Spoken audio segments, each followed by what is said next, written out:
Welcome back to Stories from the Ashes, where we pontificate on good books and the stories that define and refine us. I'm Amber, and I'm here today with Amanda, per usual, and we are going to talk about fall and autumn books. Amanda, are you ready for fall? I am getting there. For me, fall is busy in the garden trying Mm-hmm. to put up the last of the, well, really the beginning. This time of year is really the beginning of putting everything up. And I just harvested 4 pumpkins that total over 100 pounds. It's my first year successfully growing pumpkins. They've always failed beforehand. So it's That's exciting. awesome. Speaking of pumpkins, we had a volunteer pumpkin patch come up on that wall next to our driveway. Oh, And I saw it come up a couple of weeks ago, and I was like, this is a squash vine. I'm not going to pull it. I want to see what it's going to do. And 2 days ago, the Inara was like, there's a pumpkin on it. And there is. I meant to show it to you last night. It's like 3 inches around, oh, maybe, or no, 2 inches. It's like 2 inches around and about 3/4 of an inch thick. And I'm like, it's adorable. And there's 5 other flowers. And I'm like, I think we're going to get these little mini pumpkins that we, that would be they won't awesome. amount to anything, but they're so cute to look at. Just every time I pull in the driveway, it makes me smile. I had some volunteer squash plants in my pig pen a year we didn't have pigs, so they were growing Yeah. over the summer. And then they turned into like these Franken gourd things, like half squash, half gourd, and not like edible at all, which was Right. disappointing. So I hope Right. yours are at least useful and I think they'll just be pretty. they'll just And be they bring pretty me joy. They bring me joy decor. every time I pull in. So That's useful. that's useful. Useful. after Yeah. we had our after we had our fire, speaking of volunteer plants, we had all these grains that we had in storage in the closet next to the laundry room. And so much soot had just pushed through the walls and all the crevices, and we didn't feel comfortable eating Eating the soot. any of this stuff that might possibly have had soot come into it. Like, we weren't sure, and we weren't wasn't worth the Yeah. gamble. So my friend Andrea took all of it to her house and threw it in her compost bin. And then for the next year, she would just tell me all the beautiful things that were growing out of her compost in the backyard. She's like, I have the most active compost pile I've ever had. It's Uh-huh. just growing everything. Yo. So that was pretty funny. Man. So yeah, so one of my favorite books for this time of year, Yeah. because I'm getting things ready and putting things up, is Hurry Hurry Mary Dear. It Mhm. is a delightful poem. It's Yes. called the author's note calls it a domestic drama of a woman. She is like working nonstop to get ready for winter. Yeah, And and so she's white-haired, so she's not she's young an older anymore. woman. So Yes. she's like canning the tomatoes, doing jam, cooking molasses, putting up cheese, getting the wood ready, the beans. I mean, some of it's not realistic because you don't do all these things at once. They don't all have But separate days. yes, like you're not canning pickles when the snow is flying. Mhm. But at the end of the book, it's just all about her going, going, going. And then the person who is narrating at the end turns out, he starts getting more and more insistent. Well, do this, do that, do this, do that. Toast the muffins for me, brew the tea. And then we find it's this man, this, Her domestic partner her, her domestic, it's in her her husband domestic because drama. Yes, it is yeah, her they're, husband. I was just joking off the domestic drama. yes. And then she just dumps her tea on him at Yeah. the end. Like, sure, I'll make your tea and dump it on you. My husband doesn't like this book because I'm like, I feel so much like Mary. I'm canning pickles and tomato sauce. And he's like, that makes me the husband. You Well, can relate to no, one character in a book without it immediately meaning the other character is someone else you know. that's what I say. But Mhm. he's a little sensitive. But my kids love it and they will just like rattle it off because it's a Yes. poem. So they just Right. rattle it off. It's actually the author has a book of poetry, and this is one of the poems in the book of poetry, but they took Who's the this one. author? N.M. Bodecker. Okay. So they took Yeah. that poem and made it into a picture book, and it's just hilarious. You had me read that book a couple of years ago, and it is highly enjoyable. And it just drove home again for me the fact that picture books are not just for children. Oh This no. is so enjoyable for adults who I think a child sees the humor in it, but Mm-hmm. adults can connect to it having lived the humor in it in Yep. different times of their lives, or just be able to relate to that go, go, go. I'm always so impressed with you every fall with just all the things that you're like, no, I can't do anything because I'm doing this, this, this, this, and this. And I'm like, well, I miss you, but have fun. And I'll enjoy Yeah. eating it all winter with you.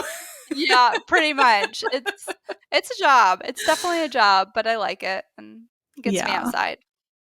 Yes. I want you to know that Gemma came in last night with that giant bowl of pickles that you had left for her. And she had every intention of eating them in one sitting. And I'm like, Gemma, that is like a full quart jar worth of pickles. I am not sure your gut will appreciate you eating all of them in one sitting. You should put them in the fridge for tomorrow. And she's like, okay. And she ate like 3 more and put the rest away. And then this morning I saw the empty bowl on the counter. So she came back and finished them. She Well, greatly good. appreciated the pickles. I'm running out of jars, so I needed her Yeah. to finish those so I could reuse the jar. Gemma is always game to empty your pickle jars for you. Oh, For so me, what though, do you have yeah. any books that resonate with your traditions, your fall traditions? Well, first of all, fall is my favorite season, hands Mine down. too. And Mine too. every spring, I have this moment when winter, which I detest, is oh, I don't detest winter. I like winter because it's an excuse to stay inside. Hmm. When during summer, you kind of have to make an excuse, but winter, I just quit driving in the snow like No one questions 8 you if you years want to ago. sit by the fire and read a book when Yeah. it's snowing out. So I live in Iowa, and 8 years ago, I quit driving in the snow. I don't go anywhere in the snow. And so if Erik isn't willing to drive, having grown up on the Minnesota border and feeling quite confident about driving in the snow, I just bow out of everything. And it's delightful. And I just sit in front of the fire. So in that way, I like winter, but it's not actually like enjoying the weather, because if I go Hmm. outside, it drives into my bones, it freezes my nostrils shut.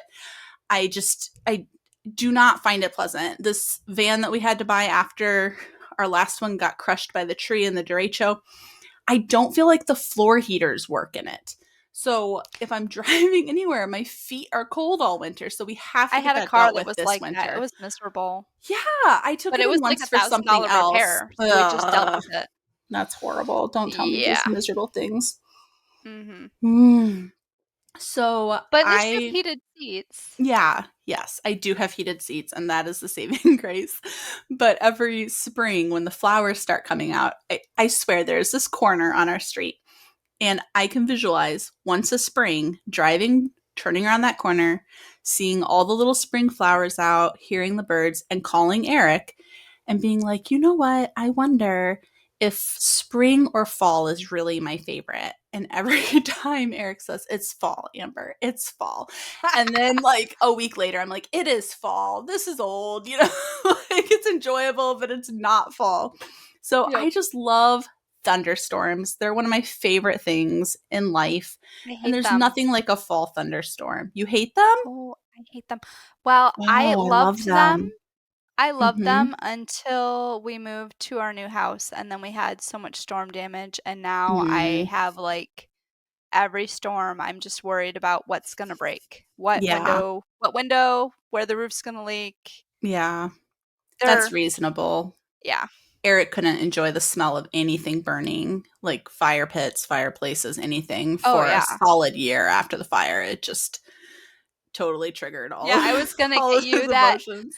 I was gonna get you that game that we like that is Yeah. what's it called? It's about a house burning down. I got that like right before your house burned and I was like, "Oh shoot, well now I can't give them this." Yeah, one of those too soon sort of Yep. gifts. Yep. That's funny. But as much as I love fall for the weather, which is, in my opinion, always perfect because I love bundling up but not being cold, Mhm. um, I really do not handle crunching leaves very well. in the dark. I love crunching leaves all day long, but the sound of crunching leaves is terrifying to me. So so I am a worst case scenario sort of person.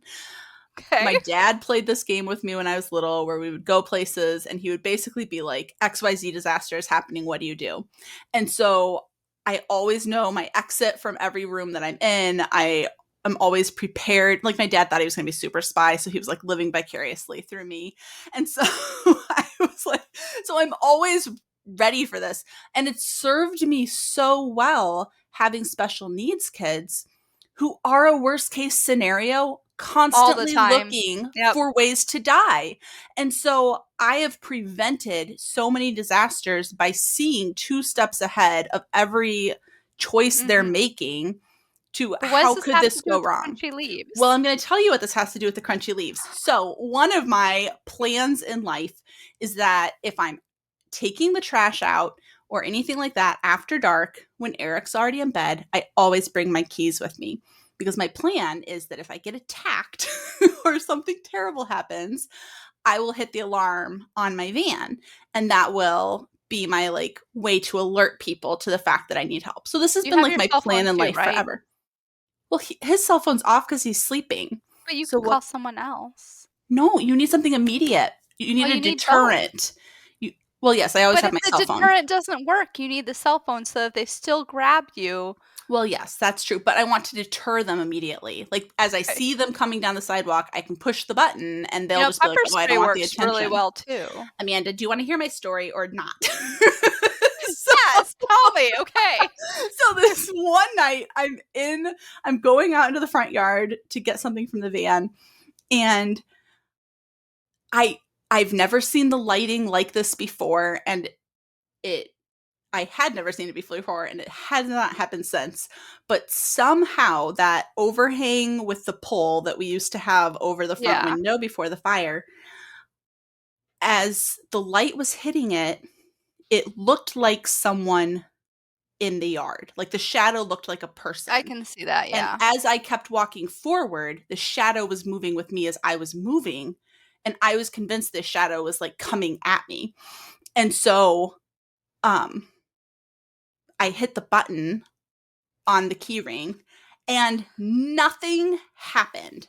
So I know. if Yeah. I had been going to die, I was going to die in silence. This like choking scream and jumped. Oh, It like was just the the shadow. van didn't. The No, van the didn't. alarm did not come on. Even So if it did, I mean, I was running when I was a teenager and was being chased by a group of dogs that were like yeah. growling and snarling, and I screamed my head off, and no one came. So Yeah. They always say that instead of screaming, you're supposed to yell fire. That people are curious about fires, and so they're much more likely. I know, right? they You have to don't use care if people's you're morbid gonna get your butt curiosity bit. against them. They Well, yeah, but care like they about will come fire. out to see a fire when they Okay. wouldn't come out to help you, which is terrible. But when I had nightly Okay. and the window was open, I was screaming my head off, not realizing the window was open, and our neighbor's window was open, and they did not call or check on me. And I was like, I could have been dying, and no one in my And no neighborhood one would have cares. known. No Yep. one would have cared.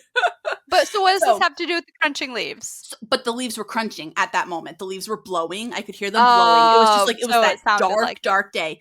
And so that level of darkness and the wind blowingness, it reminds me of To Kill a Mockingbird, which is Okay. one of my favorite autumn scenes in a book. Okay. Because at the end, they've done the school play, they're walking home, Scout's in her ham costume. Jim is just leading her by her little head, but it's dark and they can hear something and you can just like you can feel the wind blow. Like it's perfectly deliciously Mhm. creepy in that moment. And that's one of my favorite like descriptions of that creepy level of fall. And I'm sure it's stories like that that are why I can't handle actually being out in what feels like creepy levels of fall. Man, I don't know that I like creepy fall books. I think I all the fall books don't. I like are happy. I don't like creepy fall books. I didn't think. But now I think maybe I do. Like, because I don't like really being scared, but I feel like it's this like gentle level of being scared. Mhm. when there's not really something to be scared of. Obviously, in To Kill a Mockingbird, there was something to be scared of. But I Yeah. think, like, it's just that feeling where me just scared in my normal life of hearing leaves blowing and not knowing where they're coming from, like, that just makes me feel uneasy. And then a good author can just take that one level up. You need to try some of the, like, gothic Well, novels. I was just going to say, I would say probably one of the best, like, creepy writings like that would be Wuthering Heights, which is my least favorite book I have Okay, ever you need to read. try Anne Radcliffe because it's creepy but happy. You Okay, will like I will it try better. Creepy with Happy. Because Wuthering Heights opens with a ghost and closes with a ghost. Like, that is like a non starter for me, Mhm. which is why I'm so surprised at how much I have absolutely loved The Haunted Lake by PJ Lynch. Oh, yeah. It is so good. So, it's a ghost story. So, if you're looking for something deliciously creepy, this is the way to go. And it is so beautifully illustrated. We will put illustration samples in the show notes. And it's a love story. And I love Mhm. love stories. And it's a multi generational love story. And then it just becomes this terrifying, look at that, this terrifying ghost story of the underworld of the lake and people fighting for their true love and being willing to make sacrifices to bring back the people they love and be with the people they love. And it's it's like everything gothic classic horror Mhm. in a picture book. So if you have like sensitive kids, probably not great for them. And the characters are all like high school age and older, so like teens and older. So I think that this would really be a great picture book if you're trying to get your teen to see that picture books are not just for babies. Mhm. This would be an excellent That starter would. book for them.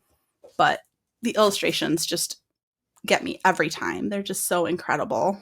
Yeah, you introduced me that book to me a while ago and I loved it, but I didn't even think about it. That's for For an fall, autumn but book, it's yeah. perfect.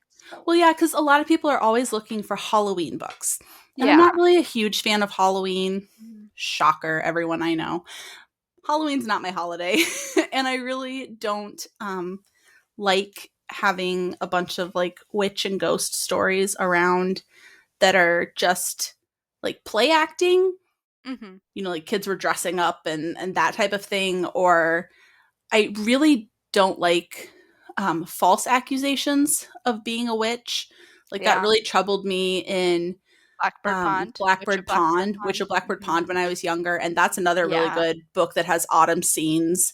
And it would be The Witch of Blackbird Pond. But I really feel for people who are falsely accused of Yeah, being there's something that really they aren't just because they're quiet or withdrawn. And we had that a lot in my neighborhood when I was a kid, where we had these elderly people who just, you never really saw them come out of their house much. And so the kids' imaginations went crazy, making up stories as to yeah. what they were and what their real intentions were. And as I got older, I just really regretted that, especially as I got to know these elderly people, and Mhm. they, welcomed me into their homes, and they were really, really nice, just lonely people that I wished I'd reached out to when I was a little kid instead of went screaming away from their yard in Yeah. terror. Like, that couldn't feel good for them. No, To yeah. like see all the little kids acting this way. Mhm. But um but so I feel like that's in a lot of the Halloween books, where Yeah, it is. there's the creepy dark house on the corner, and a lot of times it turns out that the person's really nice, but I'm not a huge fan of just the build up to that. So I try to find books that, if a kid does like creepy stuff, but maybe your family doesn't do Halloween, or you want to read creepy stuff outside of Halloween, books that would fit that bill. I really think that The Haunted Lake is an excellent Definitely. option. Definitely. My options, I'm realizing most of my options are pretty farmy in nature because that's what fall Mm-hmm. is to me, like bringing Harvest. in the harvest and all of that. So like my next book is Down Buttermilk Lane, which also, like Hurry Hurry Mary Dear, is very lyrical. It's not a Mm-hmm. poem, but it's very lyrical. You hear, down butter or clip clop, past fields of rustling corn stalks, past black and white cows mooing at the morning, past farmhouse windows. It's very it just has that lyrical quality, and so my 5-year-old loves it. You know what I've But observed? I have what? observed that nature books are most often lyrical in nature. And Well, there's something about the beauty that I think it's plays. the beauty and the fact that it's the rhythm of the world around us. It's the rhythm of the changing seasons, and then they reflect that in the rhythm of the storytelling. Absolutely. I think that's why I love gardening so much is Mhm. that I feel the rhythm and I feel connected to creation Yeah. and the changing seasons that way, and it helps me adjust to going into winter Mhm. because that's, sometimes a hard adjustment to the lower light and the Yeah. being more confined. But this one is just about an Amish family and their normal life, and they just their normal life, going to the store, going to visit their grandparents, and just how they live. And it happens to take place in fall with all the harvesting stuff, but you could use it any time of year. Yeah, I like that. There's a small series that I've discovered at my library that I have not read all of them yet, so this isn't a blanket recommendation, but the few that I've read I really enjoy. They are these little sisters, Maple and Willow. So that's the series. It's called Maple and Willow. And there's actually, you know what? I just made this connection. There's a book called Maple, and I really like this book. And it's about a little girl whose parents like planted a tree, a maple tree, when she was born, and it grows. You Yeah. know this book, yeah. Yeah, I know that one. And then when her baby sister's born, it's Willow, and they plant a tree for Willow. Oh, so And is this another so by the this same is, author? yeah, yeah, yeah. So then they continue the series beyond that picture book. I just made that connection. I'm like 99% sure that Maple was a Dolly Parton's Imagination and Arium, whatever that program is called, Yeah. where she sends, what is that called? Dolly Parton's Imagination Imagination? Train? Oh, I don't yes, something like that. So I think Maple was one of those trees. I But so don't think there's we got this, that as part of that, but I picked it that up at must have been early. Goodwill, and I think I saw the stamp on it at the time. But Gotcha. that doesn't really matter. I don't even know why I included that. It was just random trivia from my brain. That may not even be accurate. So, whatever. Well, But I did discover the book around the time I was reading other books by that Dolly Parton picked. So, that book, Maple, is an adorable book for adding a new member to your family, mhm. which I love. And then it's turned into this Maple and Willow series. And so they're these little sisters with a couple of years between them. And there's a book, Maple and Willow Together. And I'm trying to think of the other one that I read. I think there's, Maple and Willow's Christmas. I read Oh, today, and that's that a was cute one. super cute. And I'll talk about that one when we do our Christmas books Okay. in a few weeks. But this one is called Maple and Willow Apart. And I really like it because Maple goes to school. And so it's looking at Willow's life as it's completely changed. So it opens, and school starts in the fall. So it's a really good fall book. So it opens with Maple and Willow just having a good old time all the time together, inseparable. And then Maple leaves, starting big girl school. Willow was a big girl too, but Willow had to stay home, and Not home as wasn't big. the same. Yes, wasn't the same without Willow. And I love Mhm. this of her just like laying upside down on the steps, just waiting. But this is the beginning of Willow's story. So there's this little acorn on the ground next to her. So she befriends a squirrel and the acorns while Maple is gone. So Maple goes to school and she gets back. And I love how there's these little sections of text about the story. And then there's this like nonstop train of thought from Maple when she gets home from school. And so her train of thought is along the lines of, my teacher is so nice, and I sat by a girl with curly red hair who has freckles, and she's a twin, and we played at recess, and it's going to be her birthday, and she's going to have a party in our class, dot, dot, dot. So she comes home and she's just nonstop talking about Oh school, yeah. which, makes Willow sad that she doesn't have any of these stories to share. And then Willow says she played with Pip, who's Pip. Pip is my new friend. He has a bumpy head and he's afraid of squirrels. So, well, oh, no, I got that wrong. So Pip is Willow's new friend, and Pip is afraid of squirrels because Maple has been talking about her new friends. And so Mm-hmm. Pip is her acorn, but she does not let on. Pip is her acorn. Pip is scared Mm-hmm. of squirrels. So she, tells her little story. Well, we met by the oak tree. And then on Tuesday, Willow explored while Maple was at school, and she's doing all these activities outside. So I love how she's still outside living her life, but it's just really good how it shows that loneliness that the younger sibling left behind Yeah. can feel. And it's so relatable. And then that excitement that the older sibling has, and how the younger sibling's just trying to make a life for themselves. And then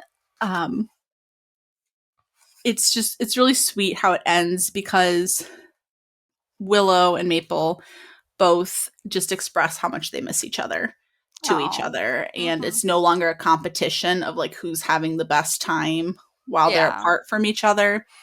And so um she tells she tells Maple, Pip wants to go to school with you today. Really? Maple said. Yes, he's in your pocket already. And so then at school, Maple introduces her friends to Willow's friend Pip, and it ends, and I love how it's like these redheaded twins, a boy girl redheaded twins. Those were the twins that she was going on and on about. So if you have a Nice. redheaded kid, that's just fun to see. I But feel like there's fewer books about fraternal twins, like boy girl yes, yeah, especially. So there that's kind of is. nice to see. And the last page says, from then on, whenever Maple went to school, she brought Pip with her. And that was okay with Willow because Pip had a big family. So Willow still has her pile of acorns to play with while Maple's at school. Nice. But I just thought it was such a sweet That sister is so book. sweet. And it really is a good show of that separation when one sibling goes away.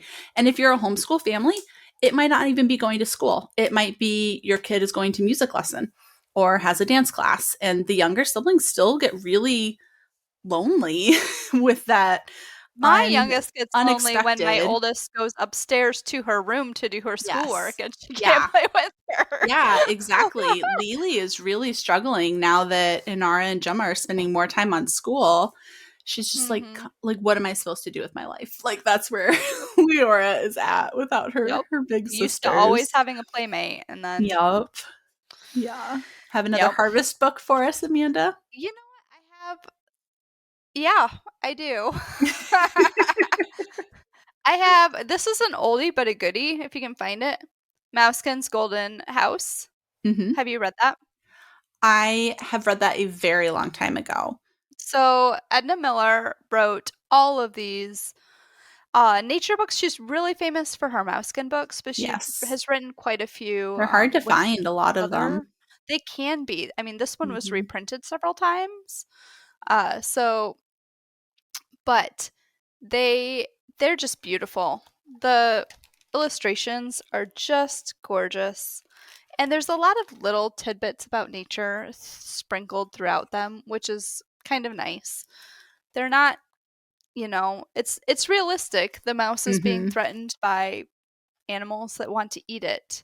Yeah. But the mouse finds a pumpkin, a jack-o'-lantern that's been discarded after Halloween, and he uses it for safety and it becomes Yeah. his house. And it's just beautiful.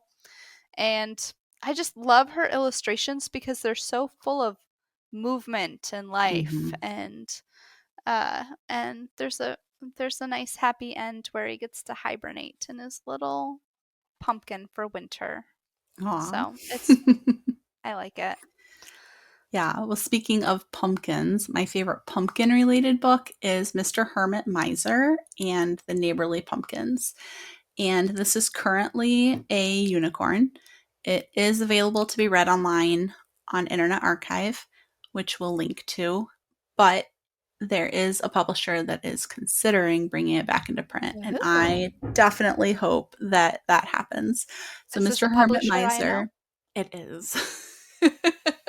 Okay. So, Mr. Hermit Miser is the miserly hermit that lives on the street, and he is lazy, um, criminally lazy, to the effect that he does not care for his animal either. I Oh. believe he Mhm. has a cat. it's a cat or a dog. I haven't read it yet this year, but um, he has not been feeding his pet. And he doesn't care for his home and he doesn't care for his yard. And the neighbors are always trying to encourage him to do something to care for his property. And he just doesn't.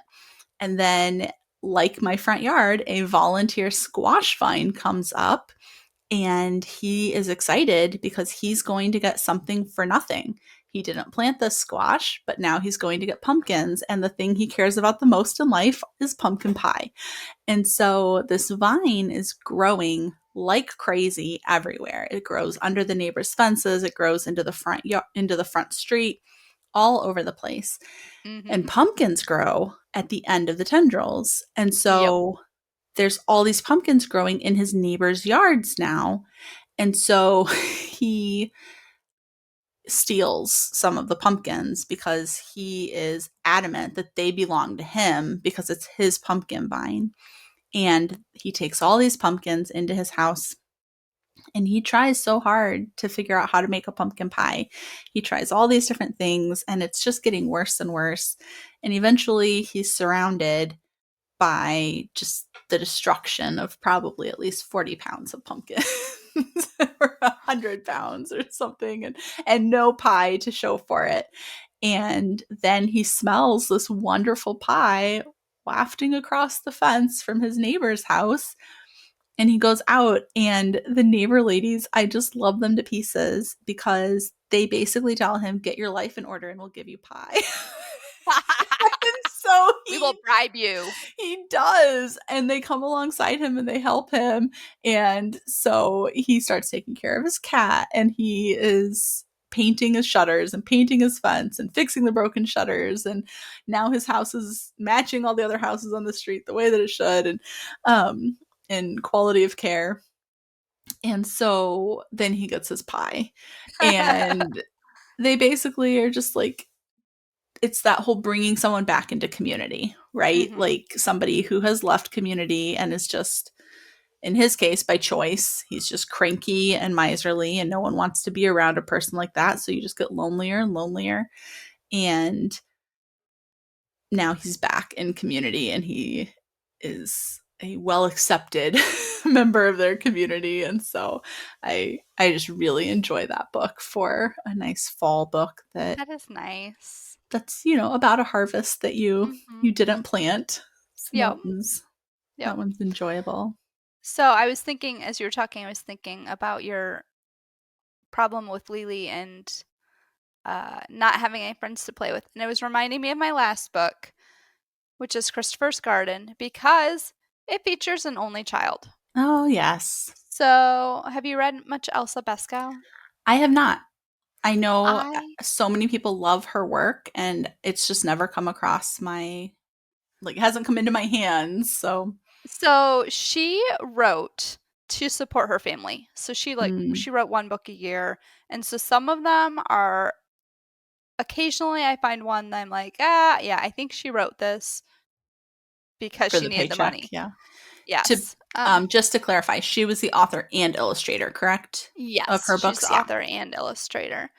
But most of her books are really great. They And they're are they're all nature based, aren't they? no, not No, necessarily. all the ones I've seen, I guess. No, not necessarily. I would say I mean, they a lot of them happen outdoors, but Hmm. some of them are not very naturey. But Christopher's Garden is very naturey. And in this one, we have a little boy who's playing alone by himself because he's an only child in his garden, and September comes and plays with him. Aw. And they go around to each of the fruit trees and the garden plots, and they meet the plants that live there. Mm-hmm. Like we've got blackcurrant. Here's Mr. Blackcurrant. Mm-hmm. Um, and She's British, right? I think you have to say no, courant. she's Scandinavian. Oh, is she? Okay, European. I She think you have to say British courants. currants.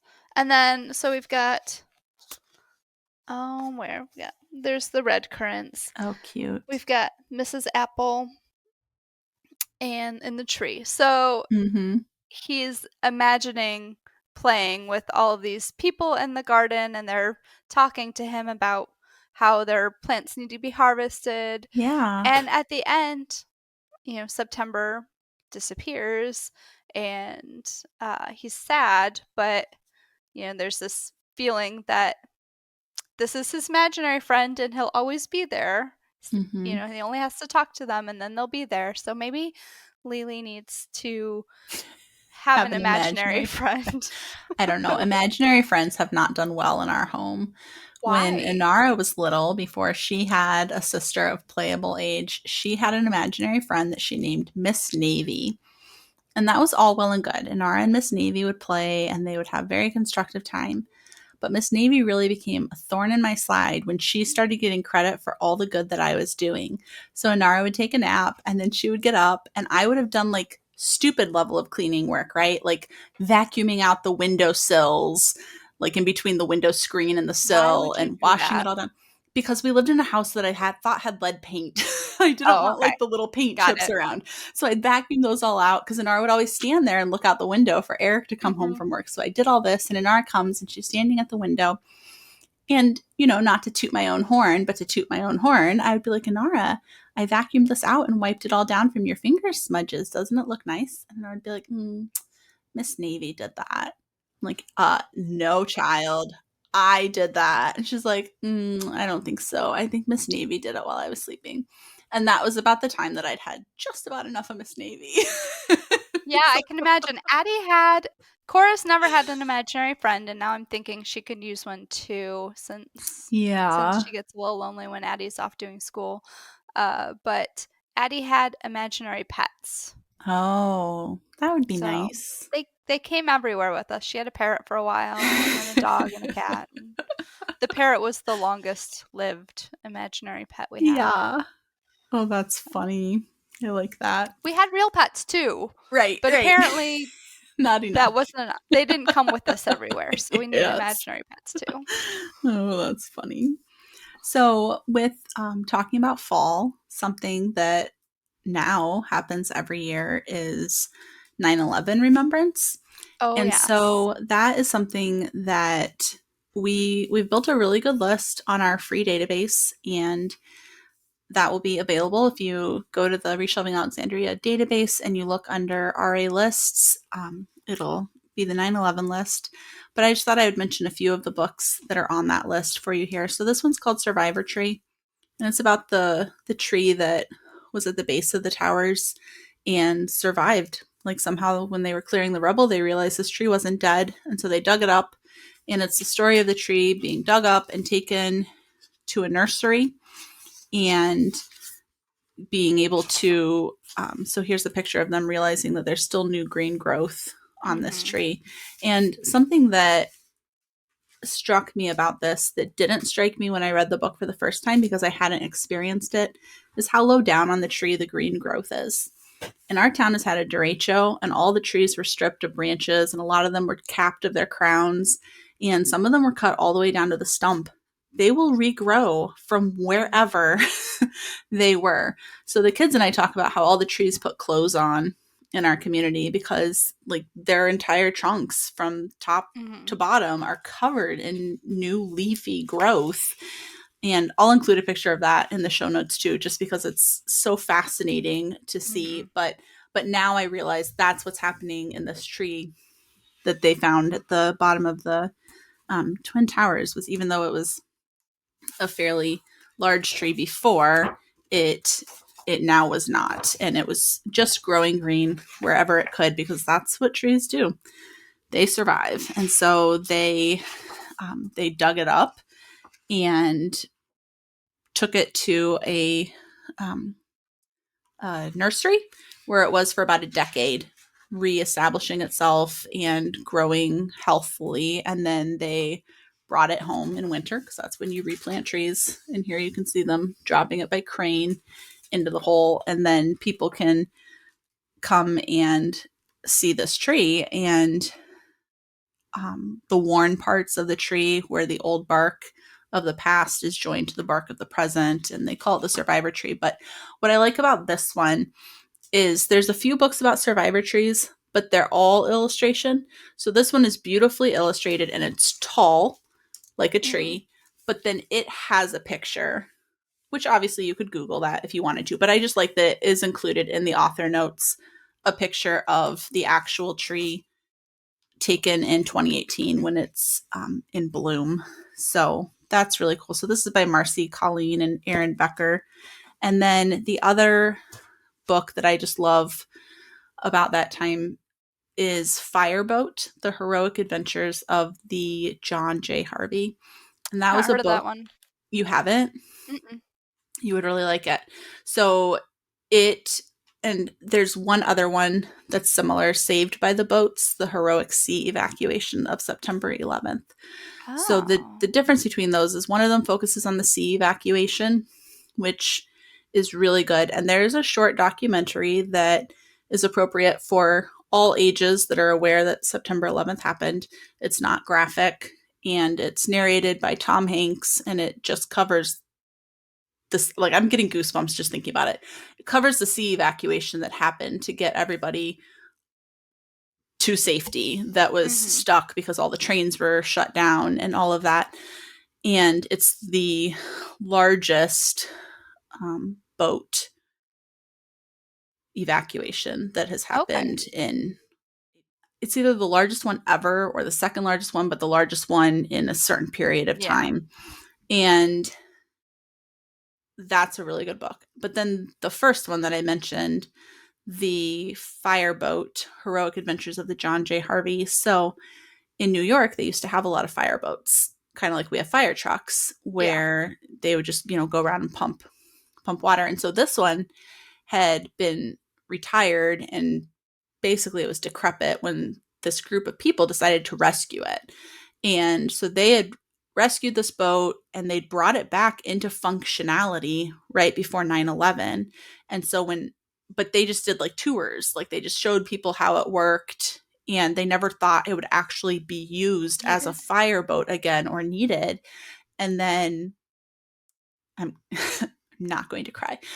Then 9/11 happens and the boat gets called up and it's able to continue being useful. And I just love those stories of people and items that have just been thrown to the side and told you're no longer worth anything.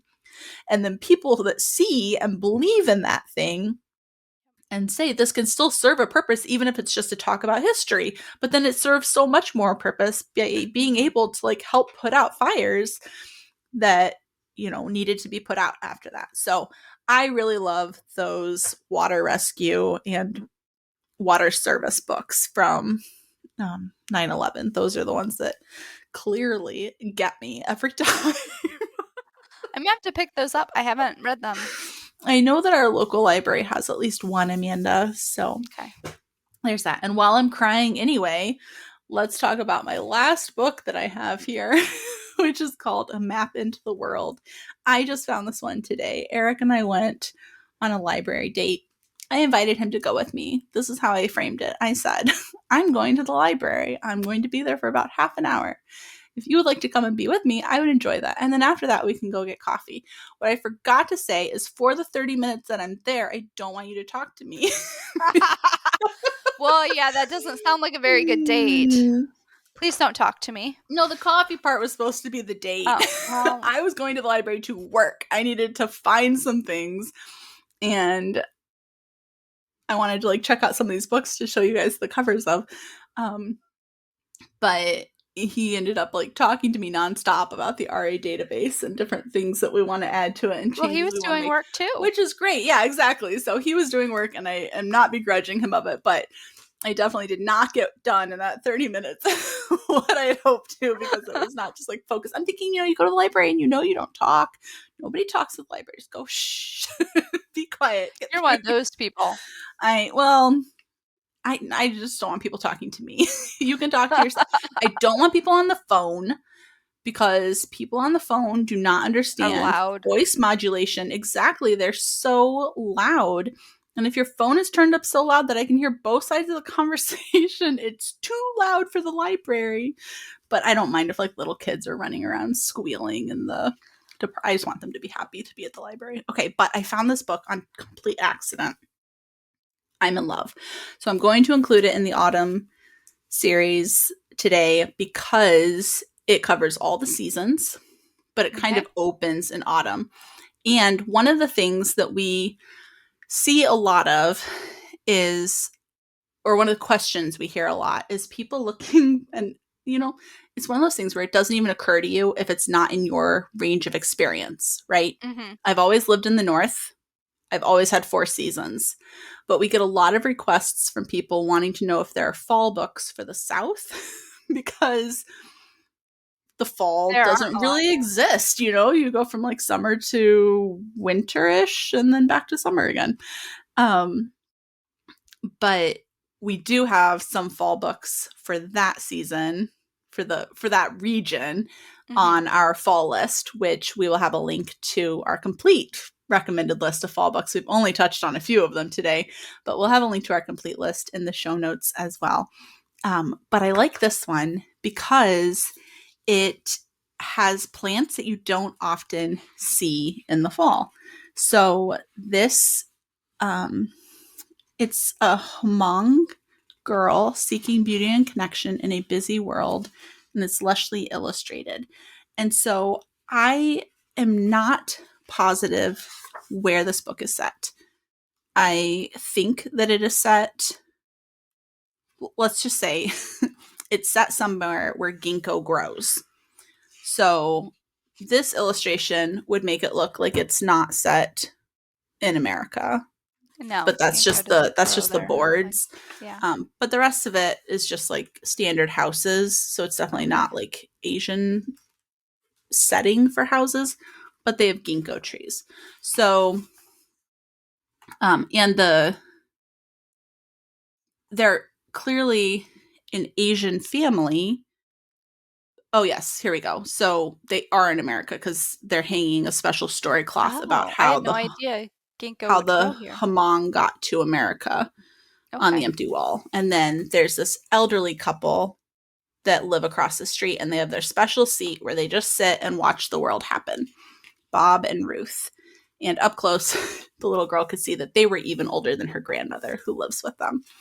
And so the book opens at the end of summer, and the mother is incredibly pregnant. Like anyone Mm-hmm. who's been pregnant can definitely relate to that picture. I think this is one of the most Yeah. authentic, uncomfortable pregnant woman illustrations.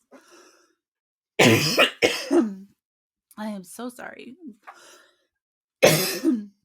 It's because I cried. I need to take a drink. It's because I didn't cry as hard as I wanted to. That's why my throat's all scratchy from holding it back. So, um, another twin book. So, this one, the twin babies are born, and you can see the ginkgo tree behind Bob and Ruth here.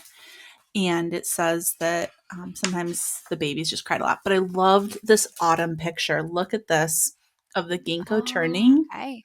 Nice. Yes, it's so beautiful. And it says that the leaves of the 2 ginkgo trees by Bob and Ruth's house turned yellow like apricots. So in this story, you see a little girl who is constantly being told that the babies aren't old enough, right? She wants to bring them a ginkgo leaf. No, they're not old enough for that. She wants to do this with them. They're not old enough. Mm-hmm. And she's trying to wave at whoever she sees in the window across the way, but they can't see her that far away. So no one ever waves back. But then on a cold morning, cars came to our block, filling the street. Car doors slammed as men and women in thick jackets walked quickly to Bob and Ruth's house. My father said, Ruth has died and her family is coming to say goodbye. I felt sad for Ruth. My brothers just played with the toys above them. So it talks about like the different layers of awareness in Mm-hmm. life that people have, which I really like. And so she's trying to, as the cars keep coming, she's trying to lift her brother up, but she's being told she's not big enough to lift him up. And then you see there's a reference to the, am I saying this right? Hmong? I think so, but I don't Okay. know. Well, I'm trying my best, everyone. So after the Hmong New Year, you see this winter scene, and she finds, so then you have your other seasons, right? So now it's spring. She finds an earthworm. She wants to bring it inside for the brothers to watch Wiggle, and her mom's like, yeah, I don't think so.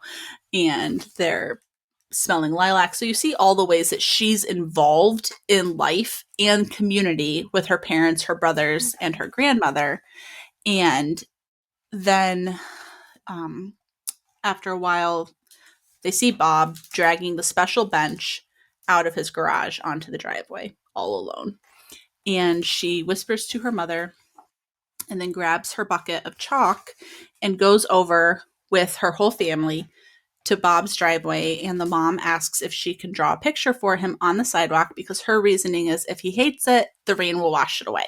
Mm-hmm. And so my mother and Bob talked in low voices. I could hear Bob say, Ruth, she was with me for 60 years. I started my picture with a teardrop. And then I made it splatter like sunshine. I drew lines leading away from the splattered sun in many directions. I drew a line that led to the garden. There I put a yellow ginkgo leaf. I drew a line that led to the grass. There I made the sparkling snow. She draws the earthworm. She draws snow. She draws an arrow to her house and added lilac flowers. And then I drew a line, the biggest line of all, toward the street. And there I drew the whole world. When I was done, I walked quietly to my mother and to Bob. They stopped talking, and Bob shook my hand. What did you draw for me? He asked. I said in a whisper, a map into the world, just in case you need it. Aww. How beautiful is that? And then Bob is like holding her and hugging her, and he says, I think I might. And it's just like, that's just like gorgeous. That is. So like the whole concept of bringing people back into community who have been removed. Like his connection to the world was Ruth. And now he has just been by himself through this season of grieving. And this little neighbor girl is holding his hand and inviting him back into the world and, giving him steps to do it. And it's just because she put herself out there. Like, I love that about little kids, how they are not scared to connect, how they are willing to possibly be told no, possibly, like he could have said, no, you can't draw on my sidewalk, but she would have tried, right? And just doing something. And I think adults often fall into the pattern of saying, if you need something, let me know. Yeah. I can tell you right now, they need something and they're not going to be able to verbalize it or tell you. They may not know what they need, but like just being there to hold their hand and guide them back into life is so valuable, and welcoming them back into community and telling them you belong here. Like you are a part of this community and you are welcome.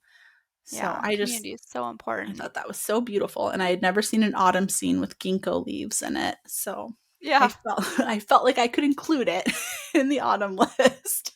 That's new for me. Wow.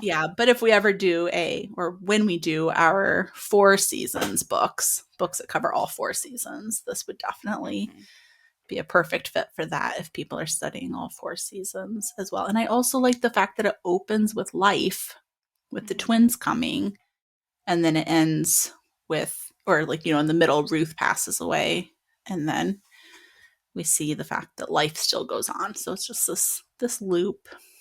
I love that it has a multi-generational family too. And that could use some normalization. Yeah, and I loved the fact that they have that wall hanging that explains their history on the wall. So it's a really good immigrant story. Yeah. As well in that way. So I really like that. But I'm going to close with a quote from Persuasion, which I know is your favorite Jane Austen. Yes. And it's talking about autumn, and it says, her pleasure in the walk must arise from the exercise and the day, from the view of the last smiles of the year upon the tawny leaves and withered hedges, and from repeating to herself some few of the 1,000 poetical descriptions extant of autumn, that season of peculiar and inexhaustible influence on the mind of taste and tenderness, that season which has drawn from every poet worthy of being read some attempt at description or some lines of feeling. Nice. And I think that's beautiful. It is beautiful. Just like So fall. it really is. But I would love to add more chapter books to my home library that have autumn Me as too. a predominant aspect of the story. So, dear listeners, if you know of any really good autumn chapter books for kids or adults, and even picture books, I am definitely never against another good autumn picture book. Please share with us in the comments on our website those books that you would recommend so that we can read them and hopefully add them to our home or add them to our mental catalog of books that we have experienced. We would love to have you share with us in that way. But again, these lists and, well, these recommendations from today will be in the show notes, but they will also be on the database at reshelvingalexandria.com. And it's free, and you can look through all of our different lists that we have, and we're adding more all the time. And we are so grateful to have this opportunity to spend time with you. And remember that the stories are truer than true. And drink some water.